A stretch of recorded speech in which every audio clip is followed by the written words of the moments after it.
Hi, good morning everyone. I'm here at Eastland today to turn over a property po which was bought during pre-selling at the Grand Hill. Actually, natapos na sila sa turnover process kasi medyo na-late ako. Hindi ko ina-expect yung traffic coming from Las Piñas going here. And December na rin kasi, so Christmas rush na rin siguro at the same time. Pero I was very grateful that Miss Leslie, the referrer broker po of the clients, was able to send me some of their photos, which I will also share here with you later on. And yun na nga, I would also love to show you how the Grand Hill is now, lalo na sa mga clients natin na nakabili na po sa the Grand Hill. If you are still interested po to purchase a lot at the Grand Hill, please do stick around and watch this video.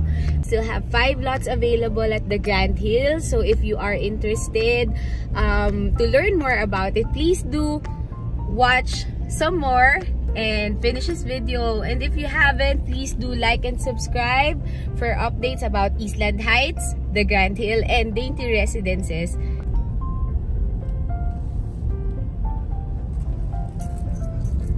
Yung phase 3G. Pero din tayong lot na available din naman sa tuktok ng hill na yun. So if you are someone na who likes a property that is close to the main spine road and also the main gate, this could be a property that would be suitable for you.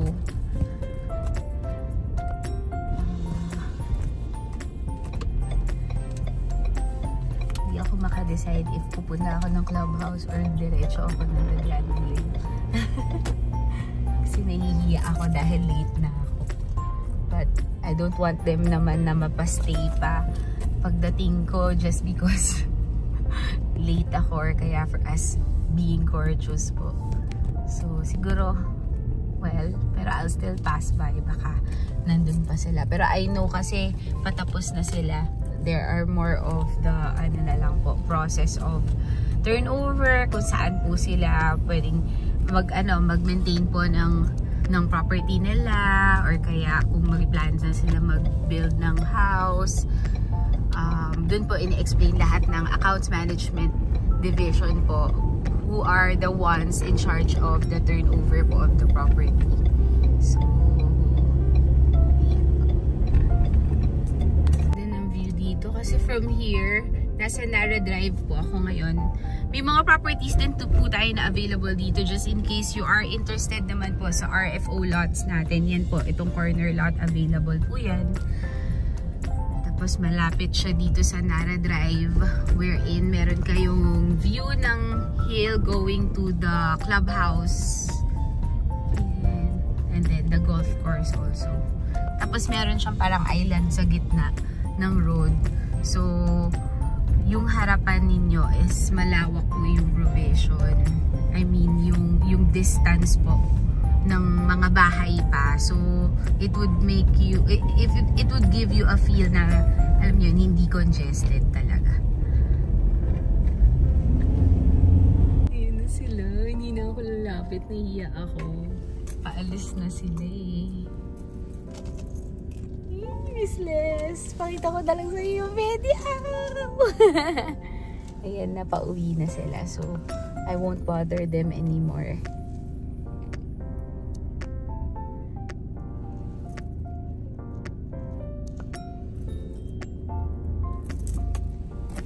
Ganda talaga ng Eastland. Look at that. Sierra Madre.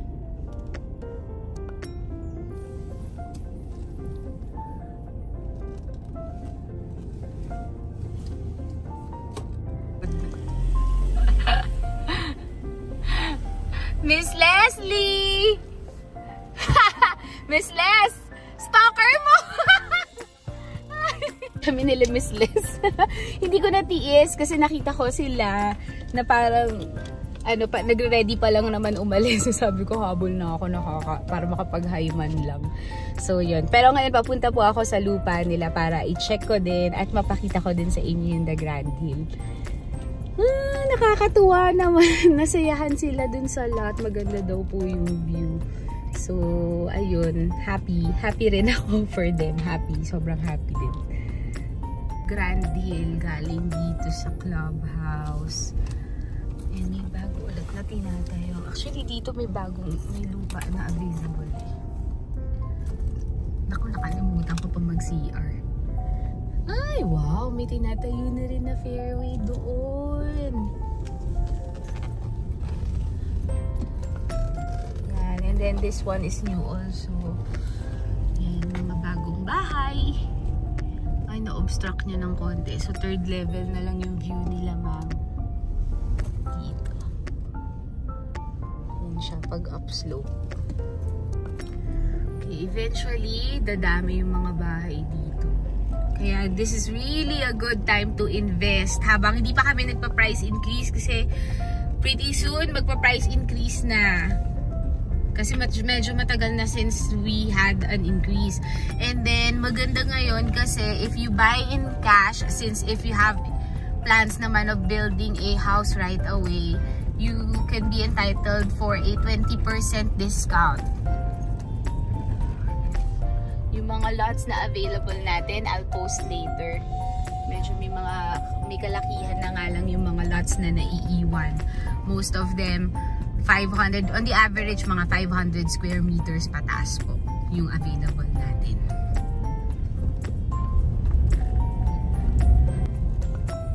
Ganda naman yan. Ang ganda. Orange. So, yun. So, the Grand Hill is about 3 minutes drive from the residential clubhouse, yung existing residential clubhouse. But the Grand Hill will also have its own amenity.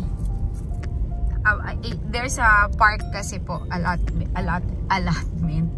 There's a park at the Grand Hill po. I'm not sure kung anong plan, kung if it's going to be accessible for everyone po or for exclusive for the Grand Hill residents po. But sa ngayon kasi wala naman pong requests pa about having its own gate. And we are now here at the Grand Hill.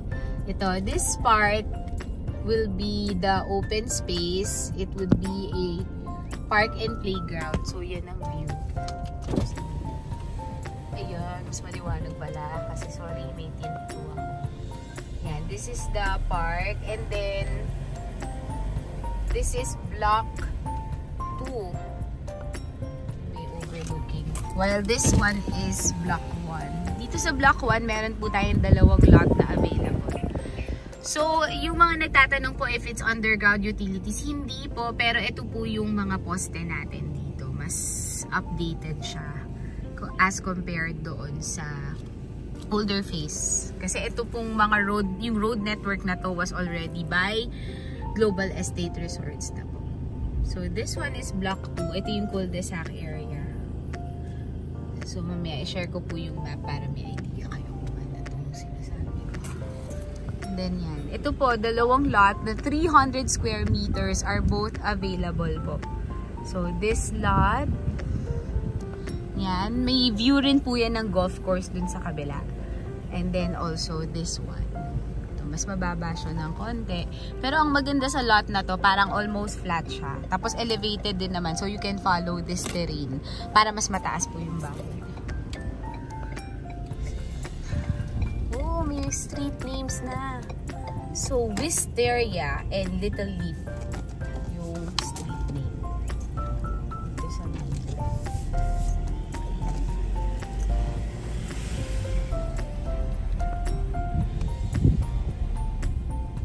So, I think dito yung lot nila namin. Ay, nila sir. So, this one is as Leia Street. Parang nakakatakot. Ano ba yung dead end ba yun? What? Dead end yun? Delikado? Oo nga, ba't ganun? Oo nga, dead end nga yan. Pero itong lot na to ay available. Ito po, dito, may available tayo na lot. Shucks, buti na lang hindi ako pumunta dyan. Oo nga, no? Well, hindi nyo pa masyado makita dito yung view sa cellphone menu. Kasi I'm holding it by hand lang. Doon pala. Yun, nakikita mo yung view. Ang ganda. Golf course. And then doon. City skyline yan. Pag hindi, maulap. Okay. Oh, this is the property. Hindi lang.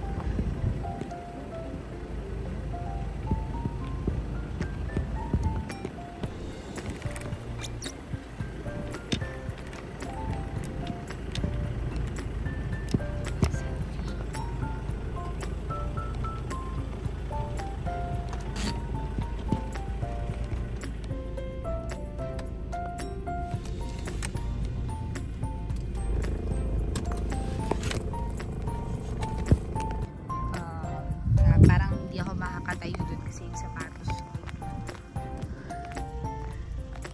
Shucks, dun na talaga agad yung view na ang ganda. Pero parang gusto ko talaga umakit. Hindi naman masyado. Wow! Yan na lang. Oh, shucks, yan yung view. Wow!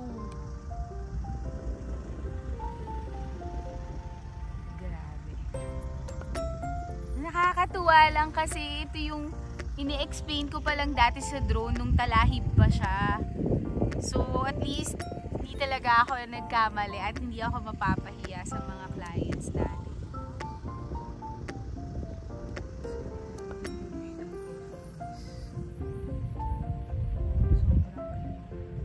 Lalo na sa actual.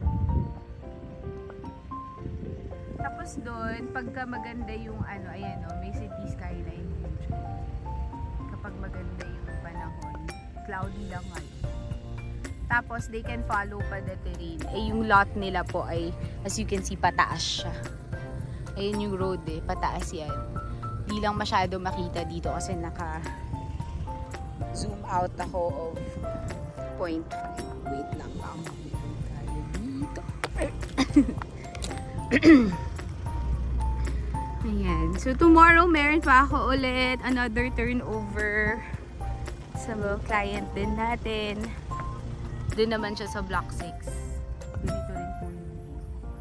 So, again, we still have 5 lots available here at the Grand Hill. In case you are interested to build a home right away, this could be perfect for you kasi we're giving 15%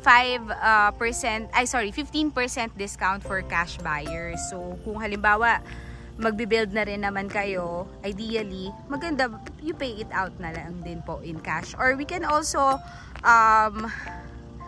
we can also have you approved po of bank financing na po. Diretso. For the lots here. So, yan. Yung road network. Ito po yung mga post. Taas. Oh my, ang ganda.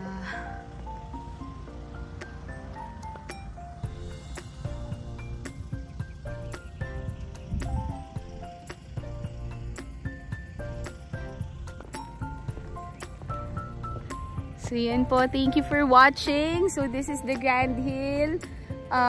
We still have 5 lots available here. If you are interested, please do send me a message. Mas maganda kung sa Viber so I can get it mas mabilis kasi minsan sa Facebook po or kaya sa regular mobile eh pag wala pong signal hindi ko po nare-receive agad. So ayan po, hinihingal, mahirap maghingal.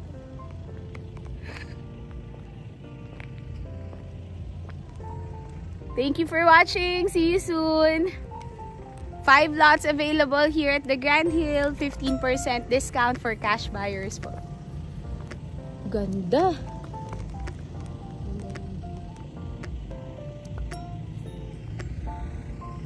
Yan. Kung halimbawa may problema sa lot, biro lang. Biro lang. Biro lang. Ganda ito ng po ang ko. pinakagwapo naming engineer. Siya po ang in charge dito. At kung bakit ganito kaganda yung the Grand Hill is because of this guy. Engineer Benny. Oo, di ba? Poging-pogi. Sinong maganda? Ay, naku. Nadulas pa nga ako dyan kanina. Ikaw lang bang mag-isa? Ako lang mag-isa, syempre. Butit na ka, no? Kaya nga, hindi. Kasi nadulas ako dyan, no? Kasi nga, yung sapatos ko, hindi naman siya made for this. Ewan ko ba bakit ito yung nasuot ko kakamadali. Kaya yun. Sabi ko, sino kaya itong kulay gatas na to?